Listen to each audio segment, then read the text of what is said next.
여수 경도와 신월동을 잇는 연륙교 건설과 관련해 생활권 침해를 호소하는 주민 민원이 수그러들지 않고 있습니다. 주민들의 민원은 시의회로까지 확산돼 의원들이 여수시의 적극적인 해결 방안을 촉구하고 나섰습니다. 순천시 쓰레기 처리 시설 건립 1순위 후보지 주민들이 계획 철회를 요구하고 나섰습니다. 하지만 순천시는 이미 쓰레기가 포화 상태라 더 이상 입지 선정을 미룰 수 없다는 입장입니다. 전라남도 코로나 백신 접종률이 70%를 넘어서면서 도가 시군별 접종률 홍보에 적극 나서고 있습니다. 하지만 도내 22개 시군 가운데 고령화 비율이 낮은 자치단체는 상대적으로 접종률도 낮을 수밖에 없어 홍보 과정이 달갑지만은 않습니다. 산업재해, 특히 사망사고가 발생해도 사업주들의 처벌 수위가 너무 약하다는 지적이 잇따르고 있습니다. 안전사고 예방을 위해서라도 산재사고에 대한 처벌 의지가 보다 강화돼야 한다는 목소리가 높습니다. 여러분 안녕하십니까? 월요일 밤 여수 MBC 뉴스데스크입니다. 순천시 쓰레기 처리 시설 건립 1순위 후보지의 주민들이 생존권을 주장하며 계획 철회를 요구하고 나섰습니다. 반면 쓰레기 대란을 눈앞에 둔 순천시는 더는 사업을 미룰 수 없다는 입장이어서 갈등과 논란은 더 커질 것으로 보입니다. 문형철 기자입니다. 이른 아침 7, 80대 노인들이 시청 앞에 모였습니다. 순천시 쓰레기 처리 시설 1순위 후보지로 월등면 개월리가 선정되자 인근 주민들이 반발하고 나선 겁니다. 후보지 처리가 있을 때까지 죽기를 각오하고 우리 삶의 터전을 지키겠다는 입장을 1순위 후보지인 개월리는 순천과 구례 사이에 있는 송치터널 인근에 위치한 곳으로 2km 안에 5개 마을 260여 명의 주민들이 거주하고 있습니다. 월등면과 인근 황전면 주민들은 순천의 특산물인 매실과 복숭아 재배 지역에 쓰레기 처리 시설을 건립하는 것은 도저히 받아들일 수 없다는 입장. 특히 환경 영향평가가 완전히 끝나기도 전에 1순위 후보지가 선정돼 주민들의 반발은 더욱 거셉니다. 80% 이상이 과수 전업농이에요. 우리 과수의 피해가 얼마만큼 있겠는가 이런 평가들이 빠져 있었어요. 순천시는 환경 영향평가 초안 등을 토대로 1순위 후보지가 결정된 만큼 설명회 등의 후속 절차를 진행하겠다는 입장입니다. 이를 통해 올 연말쯤 입지 결정 고시가 이루어지게 되면 쓰레기 처리시설 건립을 강행할 수 있는 법적 권한까지 갖게 됩니다. 여전히 파격적인 인센티브, 주민들과의 충분한 협의 등을 강조하고 있지만 현재 운영하고 있는 매립장의 사용 연한이 불과 3년 앞으로 다가온 상황이어서 시의 입장도 과거보다는 한층 강경해졌습니다. 시설은 어딘가 또 있어야 될 부분이고 그간의 수 없는 수기 절차를 이렇게 시민들하고 함께 진행해 온 것도 사실이고요. 쓰레기 처리시설 입지를 둘러싼 논란과 갈등이 다시 불거지면서 일각에서는 지자체와 주민들 간의 입장을 조율할 새로운 협의체가 필요하다는 목소리도 나오고 있습니다. MBC 뉴스 문형철입니다. 이런 가운데 광양시의회는 순천시의 클린업 환경센터 입지 1순위 후보지 결정에 대해 긍정적으로 평가했습니다. 광양시의회는 최근 순천시 클린업 환경센터 입지 선정위가 센터 1순위 후보지로 월등면 송치제 인근 부지를 선정한 데 대해 광양 시민들의 여론을 반영한 순천시의 결정을 존중한다고 평가하며 향후 순천시와 상생 발전할 수 있는 방안을 지속적으로 고민해 나가겠다고 밝혔습니다.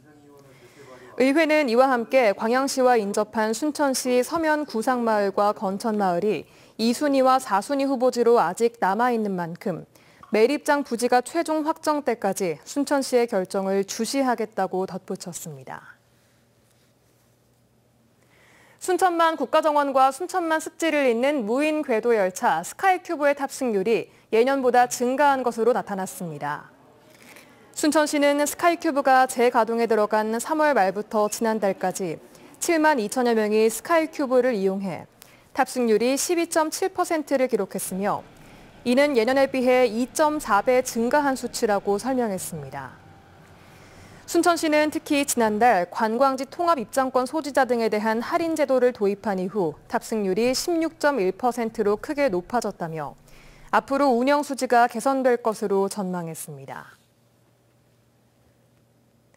전남 지역 코로나19 백신 접종률이 전국에서 가장 먼저 70%를 넘어섰습니다. 그런데 전남도가 이를 알리는 과정에서 백신 접종률이 높고 낮은 시군까지 공개해 눈살을 찌푸리게 하고 있습니다. 김양훈 기자가 취재했습니다. 목포 실내체육관에 설치된 코로나19 백신 접종센터. 이른 아침부터 백신을 맞으려는 사람들의 발길이 이어지고 있습니다. 9월 10일 기준 전체 전남 도민 대비 1차 접종률은 70.1%, 2차 접종 완료한 비율은 46.9%입니다. 전국에서 가장 빠른 백신 접종 속도를 보이고 있는데 9월 말까지 접종률은 80%를 넘어설 것으로 보입니다. 빨리 접종하게 되면은 추석 아마 끝나고 나서 전체적으로 우리 도는 80% 이상이 넘을 것 같습니다. 그래서 백신 접종률도 만전히 가겠고요. 전라남도가 공개한 자료에 따르면 전남 22개 시군 가운데 접종률 70%를 넘긴 곳은 16곳, 모두 군 단위 기초자치단체입니다. 또 전라남도는 보성군이 접종률 82%로 가장 높다고 공개했습니다. 전남 22개 시군 가운데 5개 시와 신도시가 조성되고 있는 군 단위 기초자치단체 한 곳이 아직 70%를 못 넘겼습니다. 고령자가 먼저 백신 접종을 시작하다 보니 시 단위는 고령 인구가 많은 군 단위보다 접종률이 낮을 수밖에 없는 실정. 시 단위들이 대체적으로 좀 낮아요. 군 단위는 이제 나이 드신 분들이 많지 않습니까? 그리고 인구수도 적고 하니까. 그럼에도 전라남도는 지금까지와 달리 이례적으로 비록 구체적이지는 않았지만 사실상 시군별 비교 접종률을 공개했습니다. 지나친 경쟁을 막겠다며 그동안 시군 백신 접종률을 공개하지 않았던 전라남도. 백신 접종률 70% 돌파를 과도하게 홍보하려다 전라남도 스스로의 원칙을 깨버린 것은 아닌지 되묻고 싶습니다. MBC 뉴스 김양훈입니다. 전남 지역 어업인 6천여 명이 민주당 이재명 후보에 대한 지지를 선언했습니다. 어민단체 대표 등 30여 명은 오늘 여수 국동항에서 기자회견을 열고 강한 리더십과 추진력을 갖춘 이재명 후보가 우리나라를 수산 강국으로 이끌 적임자라며 어촌 소멸을 막기 위한 청년 유입 정책 등을 공약에 반영해 줄 것을 이 후보 측에 요구했습니다. 한편 이재명 후보는 오늘 COP28의 영호남 공동 유치와 제철 석유화학단지의 탄소 중립 전환, 전라선 고속화 사업의 차질 없는 추진 등을 공약으로 제시했습니다. 제11대 전남도의회 더불어민주당 교섭단체 원내대표에 여수 지역구 이광일 의원이 당선됐습니다. 이 의원은 현재 전라남도 수산자원 보전 대책특별위원장과 교육위원회 위원으로 활동하고 있으며 원내대표의 임기는 내년 6월까지입니다. 이광일 신임 원내대표는 당내 소통과 화합의 장을 이룰 수 있는 원내대표로 전남도의회 발전에 앞장서겠다고 밝혔습니다. 여수 경도 해양관광단지 개발 사업과 관련해 연륙교 건설을 둘러싼 주민 민원이 여전합니다. 주민들이 감사원 감사를 청구한 가운데 시의회 임시회에서도 여수시를 거쳐 광양경자청을 향한 날선 비판이 이어졌습니다. 최우식 기자가 보도합니다. 경도 해안관광단지 개발 사업과 관련해 최근 레지던스 건립 계획 못지않게 뜨거운 이슈가 되고 있는 사안이 연륙교 건설 계획입니다. 사업구역 주변 일부 주민들이 육지부 연결 지점에 심각한 문제가 있다며 환경권과 생활권 침해를 주장하고 나선 겁니다. 경도 연륙교는 경도에서 야도, 야도에서 신월동으로 2개의 교량이 건설되는데 당초 기본 계획과 다른 설계를 낸 업체가 선정되면서 문제가 불거졌습니다. 주민들은 현재 감사원에 감사를 청구해 조사 일정을 조율하고 있으며 조만간 피해가 예상되는 주민 대표가 경자청장과 만날 예정인 것으로 알려졌습니다. 주민들은 또 문제의 결정이 내려진 전라남도 건설기술심의위원회에 회의록과 업체 측 보고 자료 등을 각각 정보 공개 청구해 놓은 상태입니다. 이들 주민들을 대표하는 여수시 의회에서도 이에 대한 여수시의 입장을 묻고 해결 방안을 요구하는 시정 질문이 이어졌습니다. 경제자유구역청에 여수 시민을 무시하는 업무 진행 행위에 대해서도 사업을 중단해서라도 지역민들에게 받게 되는 불이익과 피해가 발생되지 않도록 여수시가 적극적으로 나서서 개선해야 합니다. 주된 내용은 이 같은 결정 과정에서 주민 설명회와 공청회 등 의견 수렴 절차나 환경, 교통 영향 평가가 없었다는 점, 그리고 당초 계획과 다른 설계가 채택된 점에 대한 관할 기관의 명확한 답변과 여수시의 책임 있는 역할이었습니다. 감사원 감사 이 청구에 의한 처분 이전에 광양경제자유구역청 그리고 우리 시민, 주민들 또 시 정부가 적극적으로 좀 협의를 해서 좋은 대안을 찾도록 하는 것이 더 바람직하다 이렇게 생각을 합니다. 여수 경도 개발 사업이 생활형 숙박시설 건립 반대에 이어 연륙교 건설 민원까지 시작부터 순탄치 않은 일정을 예고하고 있습니다. MBC 뉴스 최우식입니다. 여수시의회가 경도 레지던스 국정감사를 요구한 데 대해 지역 관광 발전을 위한 대승적 합의에 찬물을 끼얹고 논란을 야기한다며 즉각 철회하라는 주장이 제기됐습니다.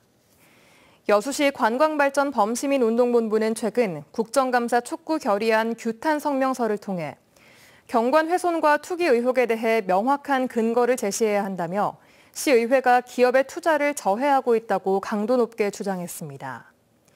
시민운동본부는 또 시의회의 이 같은 행동으로 인해 외국인과 대기업의 투자를 타 지역에 뺏길 것이라며 시의회 앞에서 국정감사 요구 결의안의 즉각 철회를 요구하는 1인 시위에 나섰습니다.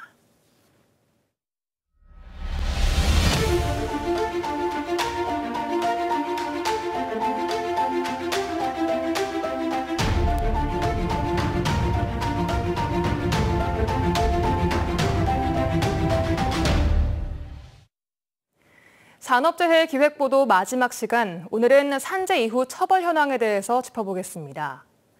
사망사고가 발생해도 형사처벌로까지 이어지지 않는 경우가 대부분이었는데요. 사업주들의 안일한 인식을 바꾸기 위해서는 관계기관의 의지가 중요해 보입니다. 조희원 기자입니다. 지난 1월 10일 오후 8시, 여수산단 금호 T&L 공장에서 석탄 컨베이어 벨트 점검 작업을 하던 협력업체 직원 33살 A씨가 갑자기 작동한 기계에 끼이는 사고를 당했습니다. A씨는 2시간 20분 만에 구조돼 병원으로 옮겨졌지만 결국 숨졌습니다. 닷새 동안 특별 근로감독을 벌인 노동청과 안전보건공단은 모두 117건의 위반 사항을 적발했는데 관리상 미흡 조치 등에 대해 과태료 3,400여만 원이 부과됐습니다. 노동청은 또 해당 공장장과 법인, 하청업체 대표는 산업안전보건법 위반 등의 혐의로 형사 입건하기로 했습니다. 하지만 검찰로 넘어간 사건은 벌써 8개월 넘게 계류 중입니다. 노동계는 검찰이 기소한다 해도 재판에서 징역이나 금고 등의 무거운 처벌이 내려지진 않을 가능성이 높다고 우려하고 있습니다. 처벌 저항 같은 경우도 징역 몇 년에 벌금 얼마 이렇게 간단하게 돼 있고요. 실질적으로 이걸로 해서 이 사업주가 받는 부분에서 기소 이외되더라도 거의 벌금 형식만 내고 마니까. 최근 2년 동안 전국 하급심법원에서 내려진 산업재해 관련 판결을 분석해봤습니다. 근로기준법 위반으로 각각 5천여 명이 재판에 넘겨졌는데 이 중 징역이나 금고, 구류 등의 처벌을 받은 사람은 10% 정도뿐이었습니다. 나머지 30% 정도는 벌금 등의 비교적 가벼운 형을 선고받았고 절반 이상은 공소기각이나 집행유예, 선고유예에 그쳤습니다. 산업안전보건법 위반 처벌 수위는 더 낮았습니다. 유기형을 선고받은 비율은 1%조차 되지 않았고 70% 이상이 벌금 등의 재산형 처벌로 끝났습니다. 올해 1월 사업주와 경영 책임자의 책임 강화를 골자로 하는 중대재해처벌법이 시행됐지만 노동 현장에서는 상당히 후퇴한 법안이라는 목소리가 높습니다. 특히 50인 미만 사업장에는 3년 적용 유예 조항을 넣고 이 중대재해의 80% 이상이 이 50인 미만 사업장에서 발생한다는 거죠. 그렇게 봤을 때는 이 발생하는 재해의 약 20% 정도만 이 법에 적용을 받는 거라는 거죠. 최고 경영자에게 출구를 열어둔 점은 간과할 수 없는 한계로 꼽힙니다. 재안전관리 업무를 총괄하는 대표이사로부터 위임받은 사람, 그 사람을 처벌하는 걸로 사업주의 책임이 면피가 될 수 있는 빠져나갈 구멍. 그러나 당장 법을 개정하는 건 현실적으로 쉽지 않습니다.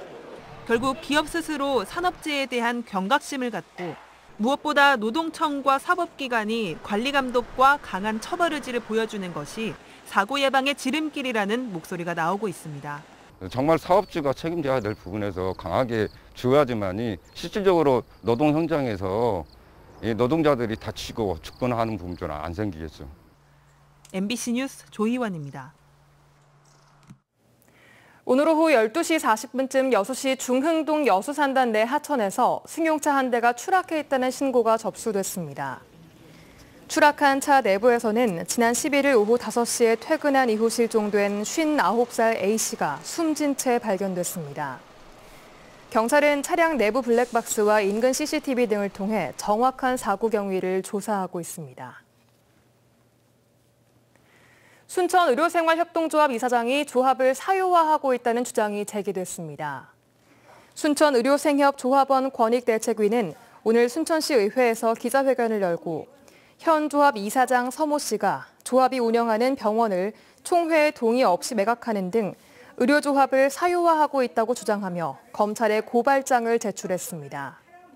순천 의료생협은 관련법에 근거해 환자 중심 의료 서비스를 제공하자는 취지에서 순천 등 인근 지역민들이 출자금을 마련해 만든 조합입니다. 여수시의회 임시회가 본회의 시정 질문 답변 과정에서 질문 내용을 둘러싼 팽팽한 신경전으로 파행을 겪고 있습니다.